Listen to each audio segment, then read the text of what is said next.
Well, we're down live in Melbourne this morning again with our very own Grant Hackett, who is out at AFL Fan Day. Morning, Hacky. Good morning, Jan. Thanks very much. And I can say I am feeling a little bit better than Billy this morning, but here I am at Lakeside Stadium. Of course, the Sydney Swans are one of the very few clubs that actually have two home bases. They had thousands of fans down here this morning to greet them. The players got here just over an hour ago. They spent about 45 minutes signing autographs, singing the team song. It was a great atmosphere. It was great for the fans to be able to engage the players. They were absolutely fantastic, and we were fortunate enough to catch up with one of them, one of the greats from yesterday, Kieran Jack, and this is what he had to say. Kieran, congratulations. Big day yesterday. It must be great to come down here and see all the fans. Absolutely, mate. It's a dream come true for me and all the other boys who experienced it for the first time. And, you know, the red and white here, they've been fantastic all week. I mean, the red and white at the parade was outstanding. So, yeah, it's great to come here and see the fans. Is it a little bit surreal still? Absolutely, yeah. It's like a dream, mate. I haven't had much sleep, so I'm waiting for someone to wake me up, but it's unbelievable. Of course, your old man, Gary Jack, was one of the greatest men in rugby league. He never got to win a premiership, but you've got to experience it. Absolutely. I got one up on him, so, you know, I've been Gary Jack's boy for a long time, and hopefully now I've got something on him, so it's great. Gary and the rest of the family must be very proud. They are, mate. They're great. They all came down and supported me all the way through it, so it's fantastic. Hey, well done. Enjoy the rest of the celebrations. Thanks, mate. Will do. And the celebrations will continue for the fans and the players who are actually sitting on the bus right now, heading to the airport. They're going to be back at the SCG a little bit later on this afternoon. There's going to be about 20,000 people there. So if you're a Sydney Swan supporter, get down there, support the players. It's going to be a massive week ahead. It's back to you guys. I was going to say in the studio, but ANZ Stadium today for something a little bit different. This morning on the Sunday Footy Show, the Premiership is Sydney bound. Sydney are premiers. The mighty Swannies called on the Spirit of the Bloods to steal the flag from the Hawks in a cliffhanger of a grand final. We give you the latest and speak to Premiership stars Josh Kennedy and Jude Bolton.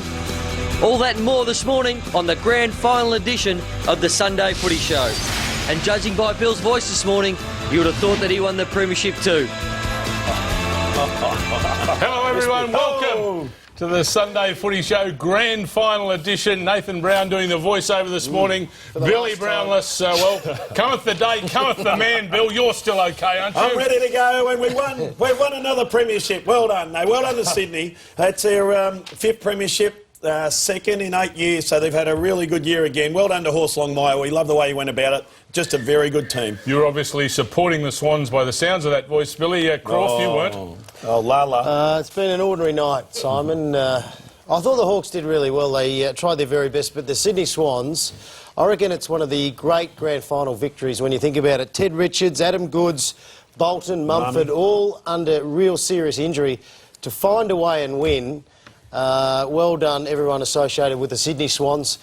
I'm not very happy, but a tremendous win. Matty Lloyd, great day. Yeah, yes. you have to put the Sydney Swans away, and we're going to talk about it soon, that Hawthorn, the missed opportunities, it'll come back and it'll really haunt some of their players. Brownie, thought you were a touch on the flat side with the voiceover. Yeah, thanks, Simon. And a bit later we'll talk about Big Mike Pike, the Canadian import. He was absolutely fantastic when Mumford went off. OK, what we'll talk about now is the scores from the grand final yesterday at the MCG, and it was the Sydney Swans, 14-7, 91. 11-15, 81 the Hawks, 26 shots to 21, and the Bloods got their celebrations. Started obviously at the end of the game at the MCG last evening, but they've continued on this morning down at the Lakeside Oval. Damien Barrett's been out there for us this morning. We're going to hear from him shortly, but dark glasses and grand finals seem to go hand in hand, fellas. Yeah, well, the sun is out, Bill. No, they've had a big night. They just got home, and Shane Mumford apparently is the best on ground. He had only a few kicks yesterday, but apparently very good there. And it's just a good day, Shane. You'd know all about that. And Lordo, the day after with the fans. Yeah, it's magnificent. And to see the fans there and to be... he looks like he hasn't been to bed, Big Mumford. Look at him. He holds the record for the most sausages eaten, Bill. What was the record? 24, and then he had to go to dinner, so he stopped. But, he's from Bunjip, 130 kilos, but great day with the fans. It is. From Jude Bolton, we heard from Damien Barrett down at the Swans celebration at the Lakeside Oval a little earlier. Here he is with Jude Bolton. Yeah, thanks, Simon. I am, and I'm with Jude Bolton here, who has survived what's been a pretty punishing celebration. Jude, what time did it finish up? Probably about half an hour ago, if we really count it down. I think we just jumped straight on the bus, pretty much. But no, the boys will roll on pretty much today. I think they're expecting 20,000 at the SCG today, or something like that. So it's riding a pretty good wave of emotion at the moment. I know you are not yet saying publicly what you plan to do in 2013, but there's a fair bit of talk around that you might have played your last game yesterday and bowing out a premiership winner in that last game. When will you make that decision? I think we'll just sit down once the emotion falls out of it in a couple of weeks, and then sit down with Horse and work it out. I mean, the fire still burns inside me, but it's probably a good time to go as well. So I don't know. I just love playing with these group of guys, and certainly I've no issue about rolling around again if we have to. Jude, about the requirement of a knee reconstruction. Is that the case? No, I don't know who brought this up. I've obviously got a partial ACL, partial PCL tears, but it's fine. So I don't need any reconstruction or anything like that. Jude, it's Shane Crawford here. Congratulations. Unbelievable victory from your team. When you look at it, Ted Richards, Adam Goods was injured, yourself, Shane Mumford. You must be extremely proud of what the team was able to do.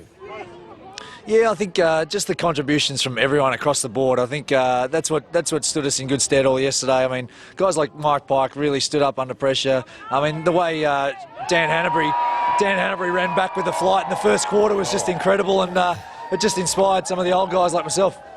You speak of Hanbury and O'Keefe, obviously the Norm Smith medalist, but I thought Nick Smith did a fantastic job as a defensive small guy on Sirioli. He played on him for most part of the game, kept him to 4 kicks and didn't register a goal. So just those little battles within the game, Sydney won all over. Yeah, I think just the defence, that's what we work on.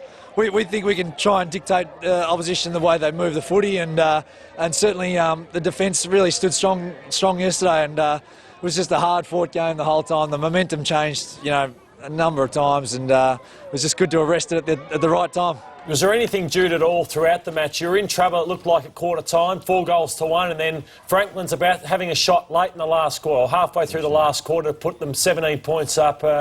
Was it a tactical move, or that John went with a quarter time? Because you were probably being beaten there in the midfield in that first quarter. Yeah, I think our guys we started a little bit nervously and a little bit fumbly, probably turned the ball over a little bit early on, but after that we really started to slice them up a little bit, and we felt our ball movement in that second quarter, we started to really use the footy well and score well, and I think that gave us enormous confidence, but then to their credit they came back and jumped us again. Jude, well done. Billy Brownless here, mate. I've been cheering for you, so the voice has gone a bit. How are your eyes?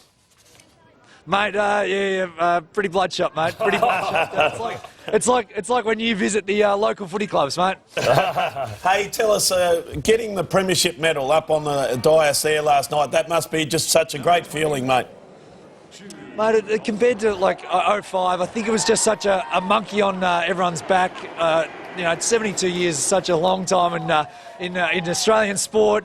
This one, I think it's just a lot of good rewards for guys who've put in the effort over that time since then. So we're really excited with the group we've got. We can add guys like Ben McGlynn, Gary Rowan to our list, and we're shattered for Benny McGlynn to miss this, but we're going to make him feel as part of it we can. And Jude, we're watching vision of your lap of honour. It was a long one, and I'm sure you bumped into many faces along the way, and I saw you taking photos of people and all sorts of things. So that must have been a special 15 minutes or so. Yeah, to be honest, it actually feels like it goes really quick. You just want to stay out on the hallowed turf for as long as you can. You want to soak it up. It's just an unbelievable feeling, and it's certainly something we'll always treasure. And being presented last night on stage to all the wonderful supporters, family and friends, it just doesn't get any better than that. Sorry, mate. Croft, he's missed that. The man who's running amok down here has been Shane Mumford, and we've just lost all sound down here. But we didn't hear the question, Croft. But Jude, Norm Smith medal was won by Ryan O'Keefe. Who won it off the ground last night? It must have been Mummy. Well, Mumford's just rolled in a little bit late. He didn't even get on the bus this morning, and it looks like, I don't know, he's got this fat lip. It looks like he's been punched. I don't know. I'm not saying he's got in a fight last night, but it looks like he's been belted. I wish I'd belted him, actually. So what's the plan from here, Jude? Have you got a football trip planned? What's the go for the next week? A couple of young boys are heading overseas, I think, but yeah, we'll work it out. We'll roll into the week, and we've got the best and fairest this Friday. It's going to be a long week. Really looking forward to it. I was talking to Croft and Matty Lloyd earlier, Jude, and they were talking about probably the earliest time they had to reflect on what they achieved as an individual with what transpired at the MCG was probably Tuesday when official functions were out of the road. Do you look forward to that time to be able to look back and personally say, wow, what an experience you've just had? Yeah, to be honest, actually, I'm really looking forward to sitting down with even a couple of the boys in a bit of quiet time and actually watching the game. And I don't know if I'm a bit concussed in the last quarter, actually, I think. So I can't really remember too much of the last quarter, and I know it was just a real struggle, and people have been talking about epics and things like that, but certainly it was just a really hard-fought contest, and I just want to sit down and watch it and see the efforts of some of our guys. Just on the transformation of your club, you've been solid the last 4 or 5 years, but you haven't been able to mix it with the quality teams. The pace of Lewis Jetta has been massive, and obviously Reece Shaw off the half-back flank, the improvement of Kennedy, Teddy Richards. It looks like this is sustainable for the Swans moving forward. Yeah, I think I'm extremely proud of our guys. The fact that we haven't had to bottom out to get draft picks or anything like that. We try and think we can be competitive each year, and obviously we haven't been up to it the last couple of years, but we've still tried to play in finals. Adding guys like Josh Kennedy is a phenomenal player, and then obviously Lewis Jetta, we know how much he's added to us as well, but we're excited about what Gary Rowan can do for us. I think he's probably quickest bloke on our list. To think that the two of them will be on the half forwards or on the wings next year will be pretty exciting as well. Well, Jude, thank you very much for your time this morning. We look forward to the first photo in the media that has you without dark sunglasses on as this week continues, but well done. Thank you very much, boys. Cheers. Jude Bolt.